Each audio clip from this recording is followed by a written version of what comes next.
आज महापौर पदाची नियुक्ती खरंच असलेली औपचारिकता होताना पाहायला मिळणार आहे। मात्र आपल्यासोबत पाहतोय आपण नवनियुक्त नगरसेवक हे मुंबई महानगरपालिकेमध्ये दाखल होत आहेत। तरुण नगरसेवक हे खरं तर मुंबई महानगरपालिकेमध्ये दाखल होत आहेत आणि त्या पार्श्वभूमीवरती आपण पाहतोय अंकित प्रभू हे दाखल झालेले आहेत। त्यांच्याशी आपण बातचीत करणार। अंकितजी, खरं तर ही औपचारिकता आहे, बिनविरोध त्यांची निवड झालेली आहे। याच पार्श्वभूमीवरती आपण पाहतोय की त्यांना कोणत्याही परिस्थिती आपण पाहतोय की त्यांना त्यांच्या विरोधामध्ये तुम्ही उमेदवारी दिली नाही, काय सांगाल? आज आमचे शिवसेना पक्षप्रमुख उद्धवसाहेब ठाकरे यांनी निर्णय घेतलाय आणि आमचा सगळ्यांना त्या निर्णयाचा पाठिंबा आहे। आणि आज ज्या पद्धतीनं निवड माननीय महापौरांची होणार त्या निवडसाठी प्रक्रियेमध्ये अशा प्रकारे कामाचं स्वरूप असणार आहे, कारण पहिल्यांदाच तुम्ही या महानगरपालिकेच्या सभागृहामध्ये दाखल होणार। सर्वसामान्य मुंबईकरांचे प्रश्न या सभागृहात उचलण्याचं काम जे आम्हाला मुंबईकरांनी दिलंय त्या पद्धतीनं आम्ही सभागृहात ते विषय उचलणार आणि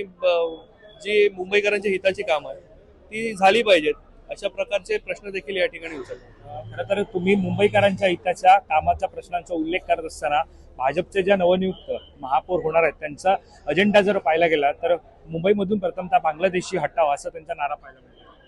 त्यांनी केलं तर आनंदच आहे, पण ते अधिकार महापौरांना त्यांनी राज्य सरकारकडनं घेतले पाहिजे। आज तुम्ही बघाल तर मुंबई पोलीस हे राज्य शासनाच्या हातामध्ये, ते कोणत्या पद्धतीनं हटवण्याचा प्रयत्न करतायत त्याचा अजेंडा देखील मुंबईकरांना त्यांनी द्यावा की काय पद्धतीनं ते हटवणार आहे। कारण फक्त हटाव आणि घोषणा करून फक्त होत नाही ना। तर आज महापौर पदाची जरी नियुक्ती होत असली तरी काही स्ट्रॅटेजी ही ठरलेली आहे का? कारण अनुभवी महापौर तुमच्यासोबत आगे आगे देखो होता है। तर हे होते अंकित प्रभू आणि त्यांनी सांगितले की नक्कीच पुढे साधारणतः या महानगरपालिकेच्या जी या ठिकाणी ही आता या महापौर नियुक्तीनंतरच्या पुढे या सगळ्या नगरसेवकांचं कामकाज असेल हे जे घडेल त्यामध्ये निश्चितच हा शिवसेना ठाकरे गटाकडूनचा आवाज जो तो पाहायला मिळेल। त्याबरोबर अवधेश परिसर मुंबई।